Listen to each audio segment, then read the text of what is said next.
Humanity is in the twilight of its existence on the face of the earth. The rapture, the greatest event in human history, apart from Christ's first coming, is about to happen. The trumpet is about to sound. The bridegroom is already at the door. Christ is coming back, not for a disillusioned, defeated and defiled church, but for his glorious people, without spots or wrinkle.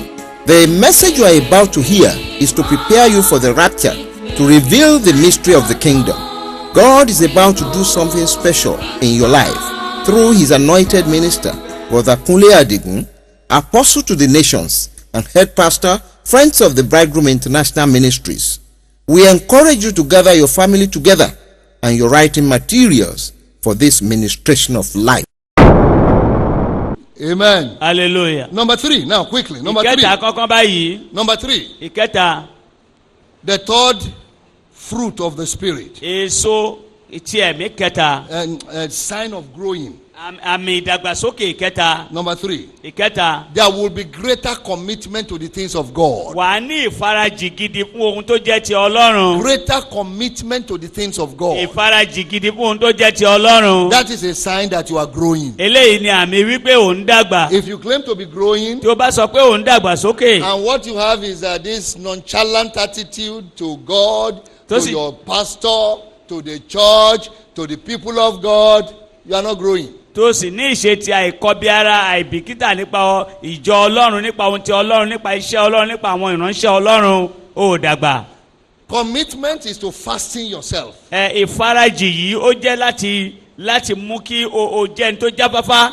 No, to fasten yourself to somebody. Láti dé ara rẹ mọ́ ẹnìkan. To something. Dé ara rẹ mọ́ ohun kan. You fasten yourself to them. Ó dé ara rẹ mọ́. You fasten yourself to God. Ó dé ara rẹ mọ́ Ọlọ́run. And you tell God. Ó sọ fún Ọlọ́run. Ó gbóná ni o. Whether it is hot or cold, I'm going with you. Mo ń bá ẹ lọ ni o. Praise God. Hallelujah. Amen. Amen. And if you are really growing, bí o bá sì ń dàgbà, there must be a greater commitment. O gbọ́dọ̀ ní àwọn ìfarajì tó ga sí. It begins when you are born again, and every day the commitment to the things of God begins to grow. Lẹ́yìn tó dàtún bí lójoojúmọ́ ìfarajì fún ohun tí Ọlọ́run gbọ́dọ̀ máa dàgbà sí nínú rẹ. The fourth sign of growing. Àmì kẹrin ti ìdàgbàsókè. Is the definite hunger for the growth of the fruit of the Spirit. Ó ní ebi fún èso ti ẹ̀mí.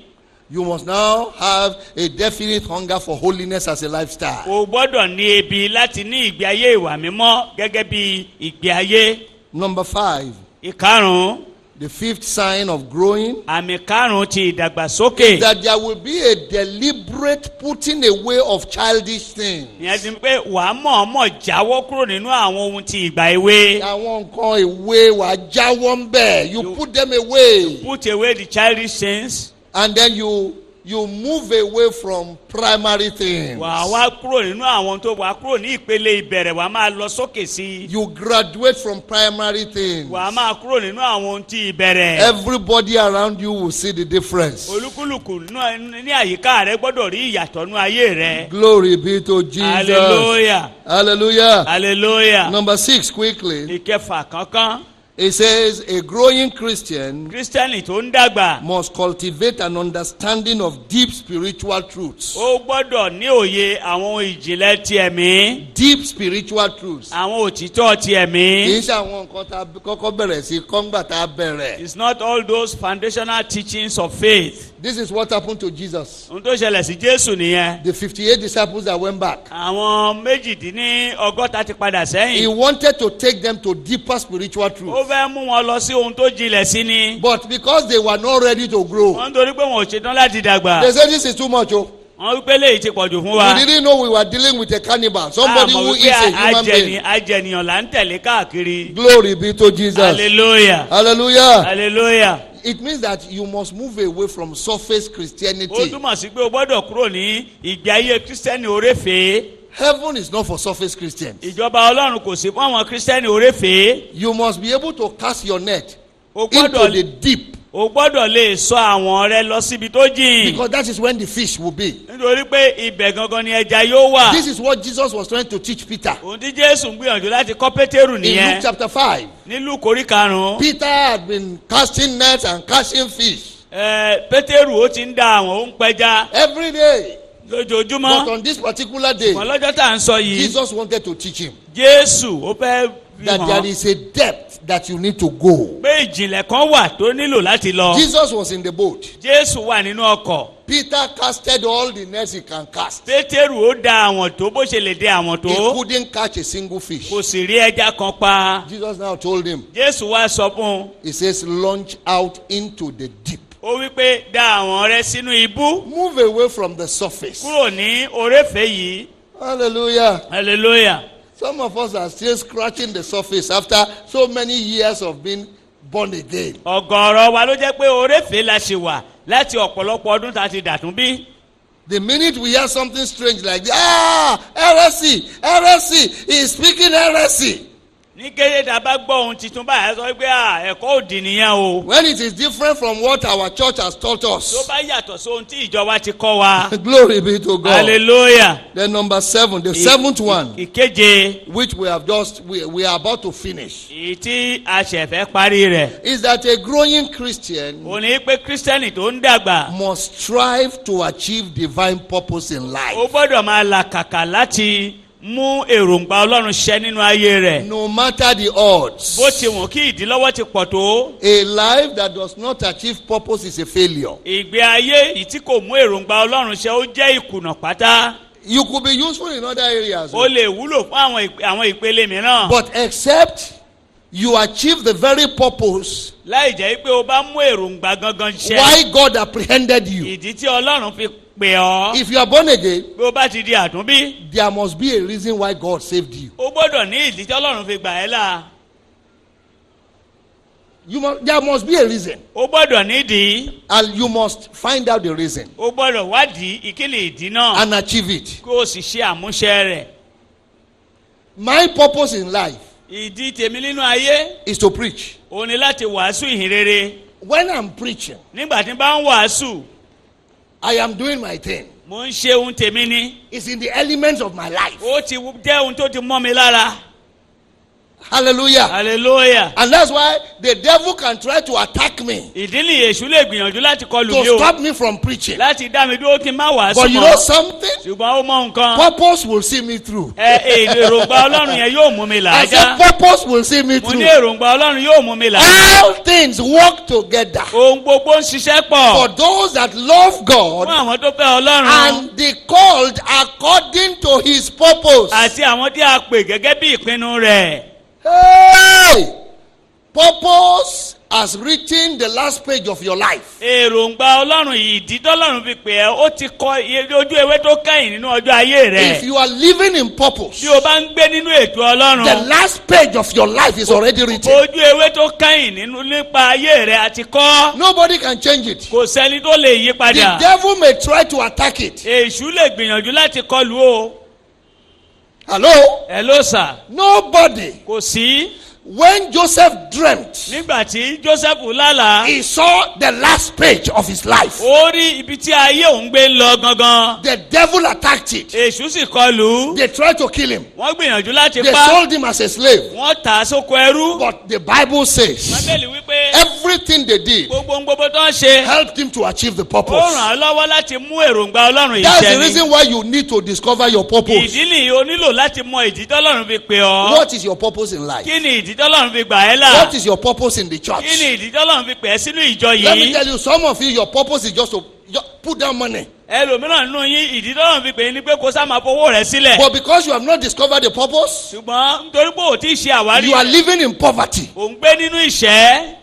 Praise the Lord. hallelujah. Because when you discover that purpose nítorí pé tó bá ṣe and àwárí you ìdí begin to yìí. live it, tó bẹ̀rẹ̀ you sí ní- begin to live ó bẹ̀rẹ̀ sí ní it, you gbégbé will ayé rẹ̀. discover wàá rí i that pé God will now begin to send that purpose into your Ọlọ́run yóò life. bẹ̀rẹ̀ sí ní mú ètò rẹ̀ wá sínú ayé rẹ̀.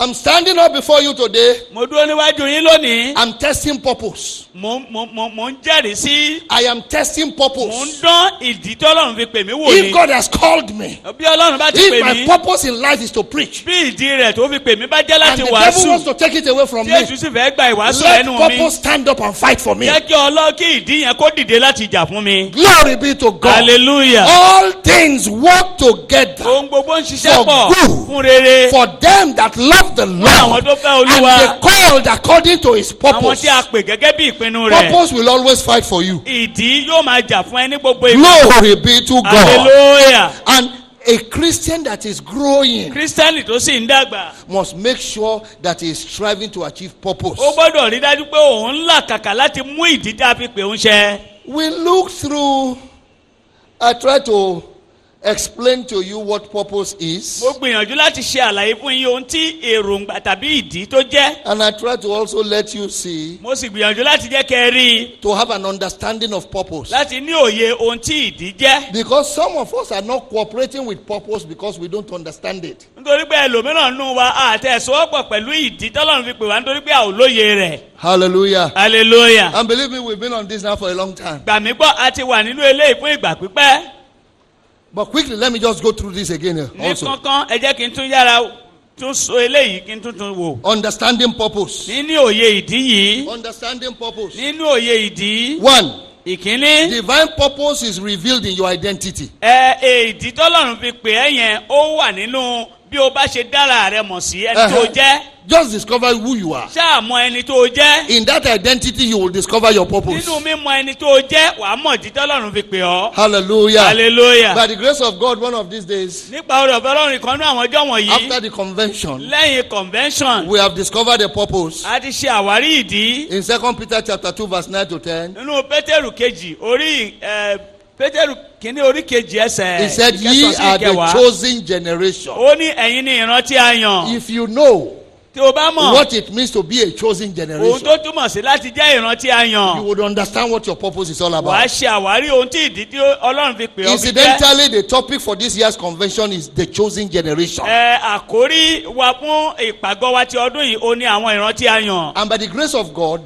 Nípa oore ọ̀fẹ́ after the Ọlọ́run convention, lẹ́yìn ìpàgọ́ we are wa now going to start every Friday a ó bẹ̀rẹ̀ ní gbogbo ọjọ́ a Friday. teaching on the chosen generation. Ìkọ́ni lórí ìran tí a yàn. You will see the power and the purpose Wàá rí agbára àti ìdí. behind God choosing you. Èyí tó wà nídìí pé Ọlọ́run yàn He ọ́. said, you did not choose me. Ó ní ẹ̀yin kọ́ lẹ yàn mí. I chose you. Èmi ni mo yàn yín. Bẹ́ẹ̀ ni. Ẹni tó yàn ó ṣà láti ní nǹkan tó yàn fún. The person that chose you must have a reason why he chose you. Hallelujah. Ó Hallelujah. láti ní nǹkan tó yàn fún. There must be the reason why he chose you. He went to the market. Ó lọ sí ọjà. Oríṣiríṣi lórí You ọjà. could see so many things in the market. Ó wo eléyìí. Ó rí Ó wo eléyìí. eléyìí. He saw Ó that. wo eléyìí. He saw Ó this. dẹ̀ wò títí. He looked at everything. Ó lélẹ̀ ìmúyàn. And he just picked one. Tell the person next to you, I am special. Sọ fún ẹni tó wà lọ́dọ̀ rẹ pé mo jẹ́ I àkànṣe. am special. Mo yàtọ̀. Glory be to God. Hallelujah. Hallelujah. We Hallelujah. will begin to discover what it means. A bẹ̀rẹ̀ sí ní ṣe àwájílẹ̀ ohun tí ó jẹ́. When you discover who you are, Nígbà tó bá ṣe àwárí ẹni tó jẹ́. your purpose is revealed. Èròǹgbà Ọlọ́run fún ẹ á wá sí ìmúṣẹ. 2. Èkejì. Divine purpose blossoms in recognition of who you are. Ìdí tí Ọlọ́run fi pè ẹ́ ó máa gbilẹ̀ sí bí o bá ṣe mọ ẹni tó jẹ́ gangan. Hello. Hello sir. You are not copycat. O kàn ṣe ẹni tó kàn ń wo àwòkọ́ṣe mìíràn. You are not a pretender. O ṣe ẹni tó ń díbọ́n. You are different. Ó yàtọ̀. You are different from the person next to you. Ó yàtọ̀ sí ẹni tó wà lọ́dọ̀ rẹ. If you bring another person, you are different from that Bí person. o bá tún mú ẹlòmíràn wá ó yàtọ̀ sí. It says a peculiar people. Ó ní ènìyàn tó yàtọ̀. Tó o bá dẹ̀ lè mọ̀ pé mo yàtọ̀. And if you can know that I am different. Nǹkan tó yàtọ̀ fún yẹn. The reason why you are different must be clear. Àfi kó fi hàn ẹ́. He must reveal it to you. That is your purpose in life. Ìdí tó fi pè é gangan nìyẹn. Glory be to God. Hallelujah. Number 3. Ìkẹta. Divine purpose is packaged upon divine orchestration. Ìdí tí Ọlọ́run fi pè é yẹn ó wà nínú bí Ọlọ́run ti ń ṣètò ayé rẹ. God is the one Ọlọ́run ni ẹni náà. playing the music of your life. Èyí tí ó ń lu ìlú ayé rẹ. He is playing the music. Ó ń lu ìlú ayé rẹ. He is an orchestra. Ó jẹ́ onílù. He is the one in charge Ó jẹ́ ní tó wà lórí àkóso. of the music of your life. Ní ti ìlú ayé rẹ. Everything that happened to Joseph, Ohun gbogbo tó ṣẹlẹ̀ sí Jósẹ́fù. God knew about it. Ọlọ́run mọ̀ nípa rẹ̀. As they took him, they wanted to kill him. Bí wọ́n ti mú wọn fẹ́ pa ni. It was the music of God. Ìlú tọ́lọ́run ń lù. They changed their mind again. Wọ́n tún wá yí ètò wọn They pé threw èrò him wọn into the padà. pit. Wọ́n sọ sínú kòtò. It was the music of God. Ṣùgbọ́n ara ètò Ọlọ́run They náà brought ni. him out of the Wọ́n pit. tún mú kó nù They kòtò. sold him into Wọ́n slavery. dà sóko ẹrú. It was a. Ọlọ́run náà ló ló sì It ń was the lùlù. orchestration of God. Ọlọ́run ló sì ń lùlù. Every step of the way, Gbogbo ìgbésẹ̀ kankan. God was the one playing the music. Ọlọ́run lẹni tó ń lu ìlù náà. When you come to realize Ṣùgbọ́n nígbà tí ó bá ní òye that God eléyìí is playing the music of your life, pé Ọlọ́run ń lu ìlù ayé rẹ, anxiety will disappear. àníyàn yóò sá lọ. Glory be to God. Hallelujah. I say glory be to God. Hallelujah. I say glory be to Jesus. Hallelujah. And believe me, it does everything to let you know. Gbà mí gbọ́, ó ń ṣe gbogbo láti jẹ́ kó mọ̀. You may find it difficult to do. Ó lè dàbẹ́ ní pé ó nira You fún may ọ. have your moments of Ó doubt. lè ní àkókò But iyèméjì. God is the one playing the music. Ọlọ́run lẹni tó ń lùlù ayé rẹ. Glory be to God. Hallelujah. He's in charge. Ó wà lórí He's àkóso. in control of your life. Ó wà lórí àkóso ayé rẹ. Number 4, Ìkẹrin, understanding divine purpose. níní òye ètò ìdí tọ́lọ́run Divine fi pè ọ́. purpose is restful and reassuring. Ní mímọ̀ ètò Ọlọ́run fún ayé rẹ̀ ìdí tó fi pè é á fún ẹ lọ́kàn balẹ̀. When you have the last page of your life, Nígbà tó o bá ti mọ ibi táyé rẹ̀ gbé máa yọrí sí tó ti mọ̀. what is happening to you now Kí ló ń ṣẹlẹ̀ sí ẹ ní ìsinyìí may o? be different from what you are holding. Ó lè yàtọ̀ sí ohun tó jẹ́ pé ó wà lọ́wọ́ rẹ tá a But ti kọ́. your mind is at rest. Ṣùgbọ́n ọkàn rẹ wà ní You know ìsinmi. where you are going Ó mọ now. ibi tó o gbé lọ. Hallelujah. Hallelujah. When Joseph held that piece of paper Nígbà tí Joseph tó ní pépà yẹn lọ́wọ́ of the dream, ní ti àlá, he was able to say, òun sunkún lónìí. you feel sad today. Ọkàn rẹ bàjẹ́ lónìí. God says, God says, Ọlọ́run wípé your purpose is greater than that ìdí one. tó ń fi pè é ga jù bẹ̀ yẹn lọ. Many Ọ̀pọ̀ are the affliction ó ní ìpọ́njú of the righteous, àwọn olódodo. but the Lord Ṣùgbọ́n Olúwa doesn't care about them. ó kò bìkítà nípa wọn. Huh? Ẹ́n? He delivers him Ó gbà wọ́n from how many of them? kúrò nínú kíni o. Huh? Nínú gbogbo rẹ̀. Purpose will deliver you. Ìdí tọ́lọ́run fi pè é yẹn I yóò said gbà wọ́n. purpose will deliver Ó ní you. ìdí tọ́lọ́run fi pè é I yóò said gbà wọ́n. purpose will deliver you. Tọ́lọ́run fi pè é yóò gbà Glory be to God. Hallelujah. Number 7. Ìkeje, Divine purpose has many faces. ìdí tí Ọlọ́run fi pè é yẹn ó ní ọ̀pọ̀lọpọ̀ ìpele, Ọ̀pọ̀lọpọ̀ ojú. ọ̀pọ̀lọpọ̀ ojú. It is like the coat of many colors. Ìṣe ló dàbí aṣọ aláràǹbarà. You know that was the first thing the devil stole away from Joseph. Ó mọ̀ pé ohun àkọ́kọ́ tí èṣù jí lọ́wọ́ Jósẹ́fù nìyẹn. They stole the coat of many colors. Ó jí aṣọ aláràǹbarà rẹ̀. The many faces. Aṣọ aláràǹbarà ojú The ọ̀pọ̀lọpọ̀. many faces of purpose. Ojú ọ̀pọ̀lọpọ̀ ti ìdí. Whatever needs to show will show. Ohunkóhun tó bá yẹ kó fa ojú hàn ló máa fojú hàn. Ojú tó bá yẹ kó hàn ló máa hàn. Whichever face need to show will If show. you need mercy, Tó o bá nílò àánú, mercy will show. àánú yóò fojú hàn. If you need Tó o grace, bá nílò oore ọ̀fẹ́, grace will show. oore ọ̀fẹ́ yóò fojú If you hàn. need provision, Tí o bá nílò ìpèsè, provision will show. ìpèsè yóò fojú hàn. Hallelujah. Hallelujah. It's the coat of many colors. Ó jẹ́ aṣọ aláràǹbarà. When they took Joseph, Nígbà tí wọ́n mú Jósẹ́fù, the first thing they took from him ohun àkọ́kọ́ tó ń gbà kúrò lọ́dọ̀ rẹ̀, was that coat. òun ni aṣọ yẹn. Sọ fẹ́ni tó wà lẹ́gbẹ̀ẹ́ pé Ọlọ́run jù wọ́n lọ. Tell the person beside you, God is greater than my enemy. When they took the coat of many colors, Nígbà tí wọ́n gba aṣọ aláràǹbarà there rẹ̀, was nothing they could do about it. kò sí nǹkan tí wọ́n lè ṣe sí i. Who gave Joseph the coat? Ta ló fún Jósẹ́fù ní kóòtù yẹn? His father. Bàbá rẹ̀ ní. So what did they do? Kí ni wọ́n ṣe o? They returned the coat to the father. Wọ́n dá aṣọ yẹn padà fún bàbá That's why rẹ̀ let me ní. tell you the truth. Jẹ́ kí n sọ òtítọ́ fún ọ. Your purpose Ìdí tọ́lọ̀ ń fi pè ọ́. is secured in heaven. Ó wà pẹ̀lú Ọlọ́run. There is no demon that can touch Kò it. sẹ́mi èṣù tó lè fọwọ́ No kàn án. power.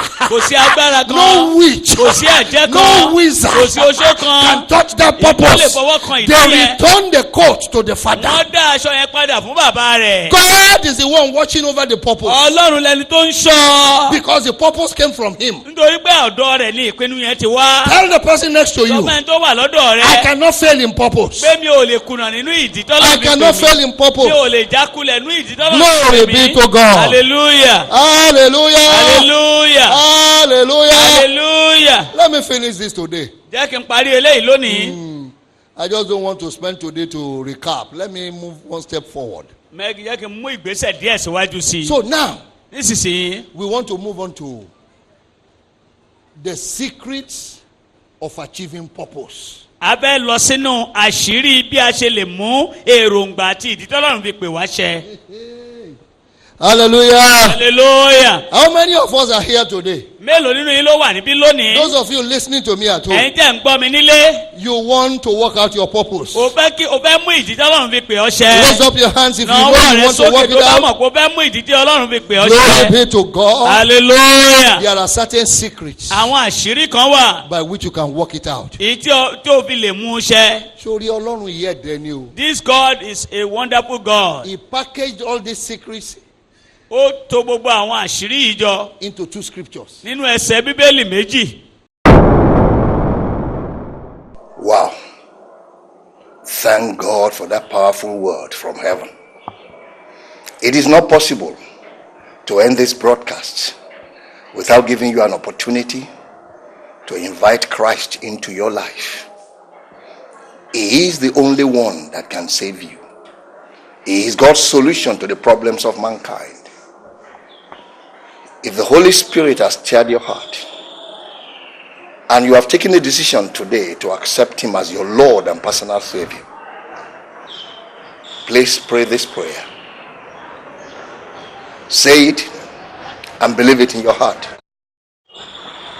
The things of God are so simple that in its simplicity they are so powerful. Wherever you are right now, you need Christ in your life.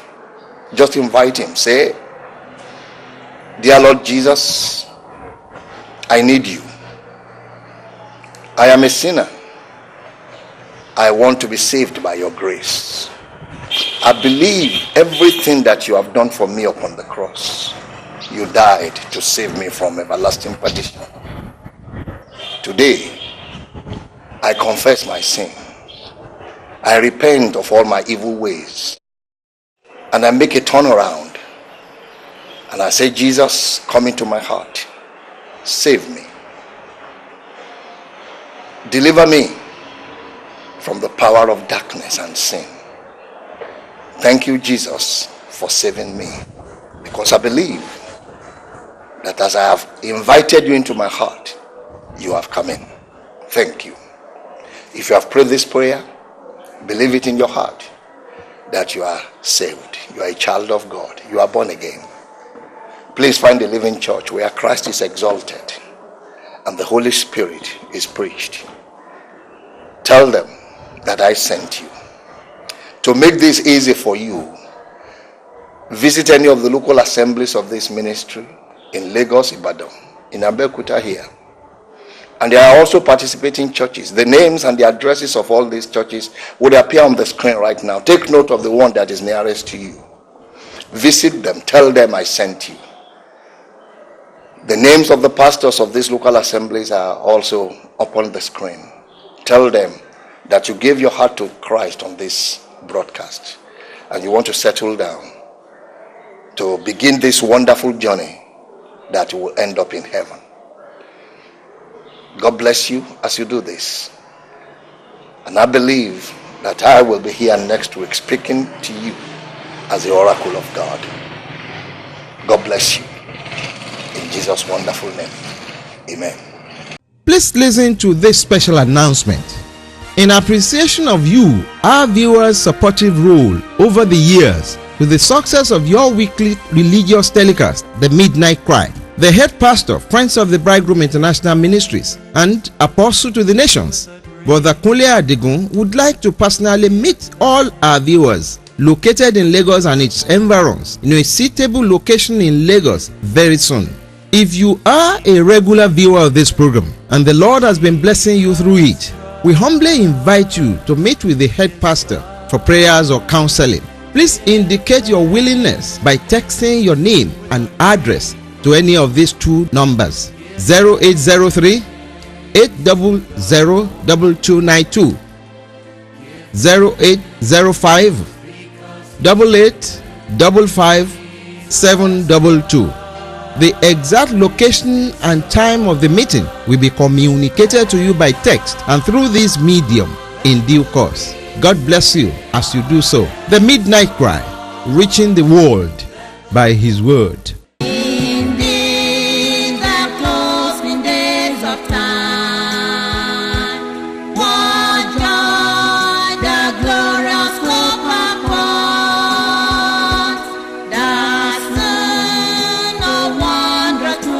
of life.